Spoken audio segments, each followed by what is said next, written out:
Começa agora. Diário Econômico. Um oferecimento do Canal Rural. Uma análise das principais informações que impactam os mercados, a economia global e do Brasil. Apresentação Marco Caruso. Fala pessoal, bom dia. Hoje é quinta, 27 de julho de 2023 e esse é o seu Diário Econômico. O Fed ontem entregou a alta de juros que estava amplamente esperada, só que ele não deu grandes sinais sobre os seus próximos passos, que era o grande anseio do mercado. Ele deixou as portas totalmente em aberto, com as decisões dependendo dos próximos dados econômicos. Isso é meio que chover no molhado, né? Sempre depende dos dados. Mas o que ele quis dizer é que se a direção e o qualitativo dos próximos números sugerirem uma continuidade dessa desinflação, aí sim eles encerram o ciclo nesses 5,5% que a gente está vendo de taxa ao ano. Essa, aliás, que é a maior taxa americana em mais de 2 décadas. Daqui até a reunião de setembro, então, a gente vai ter 8 semanas, que é um intervalo maior do que geralmente se tem entre reuniões lá nos Estados Unidos. E aí o Fed vai ter na mão dele pelo menos 2 relatórios de emprego e também mais 2 relatórios de preços ao consumidor, de inflação, né? Para eles terem uma ideia mais clara sobre os caminhos aí da economia. Fora isso, o Powell, que é o presidente do Fed, acrescentou que o processo de levar a inflação para 2%, que é a meta de inflação deles, ainda tem um longo caminho a se percorrer. Ou seja, esqueçam por hora cortes de juros por lá. No final foi mais um dia então net positivo para os mercados, só que com variações mais modestas e com exceções claras também. De modo geral, a gente viu valorização das moedas contra o dólar e bolsas para frente, mas não foi o caso, por exemplo, das bolsas americanas. Outra grande exceção ficou com as commodities, que cederam entre os principais mercados ali de energia, agrícolas e também entre as softs. Eu não tenho uma nova alta como cenário básico lá nos Estados Unidos, mas quem for taxativo demais sobre esse assunto, para mim, na verdade, não entendeu nada. Os banqueiros centrais dos países desenvolvidos, na verdade, não tem muito claro qual que é o plano de voo ainda, e eles vão precisar ir tateando esse final de ciclo de alta de juros, com risco de terem que se desmentir, subir, parar, subir de novo, etc. São resquícios das N incertezas que a Covid impôs sobre a macroeconomia depois de anos aí de juros zero pelo mundo e de inflação baixa ali nos países desenvolvidos.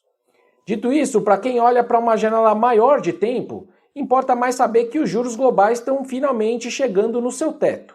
Em poucos meses, vários bancos centrais de países desenvolvidos vão parar de subir juros e alguns BCs de países emergentes, como o nosso, vão começar a cortar seus juros. Amanhã, por exemplo, o Chile deve dar a largada nesse processo, cortando, quem sabe, 0,75%. Ou seja, o crédito mais caro ao redor do mundo vai aos poucos parar de estrangular as economias. Dito isso, hoje o Banco Central Europeu também deve subir sua taxa de juros em 0,25%, já que o mercado de trabalho também continua apertado por lá. Só que como já tem sinais iniciais de fraqueza da atividade europeia, resta saber qual é o sinal que eles vão dar para setembro.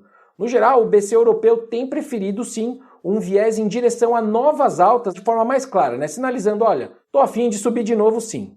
É até por isso que o euro tem valorizado desde o começo ali do quarto tri passado.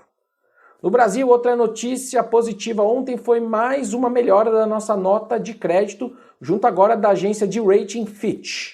Precisamos melhorar ainda 2 notas para virar grau de investimentos na Fitch e na Moody's, e 3 notas pela S&P. A melhora é um reconhecimento de que desde a última atualização da nota lá em 2018, o país entregou reformas e conseguiu trazer o endividamento público de volta para casa ali dos 70 e poucos por cento do PIB, mesmo com uma pandemia no meio do caminho. Fora isso, o documento da Fitch deixou claro de que há uma aposta da agência de que, abre aspas, o pragmatismo e os freios e contrapesos institucionais do Brasil vão evitar desvios radicais das políticas macro e microeconômicas, enquanto o governo também está buscando iniciativas para apoiar o setor privado, por exemplo, via reforma tributária. Fecha aspas. Eles reconhecem que a posição fiscal está se deteriorando em 2023, é verdade, depois da melhora que a gente viu anteriormente. Só que a Fitch espera que as novas regras fiscais, o arcabouço que o ministro Haddad trouxe, e medidas de aumento de arrecadação, que ainda precisam aparecer, vão trazer uma consolidação gradual das nossas contas públicas.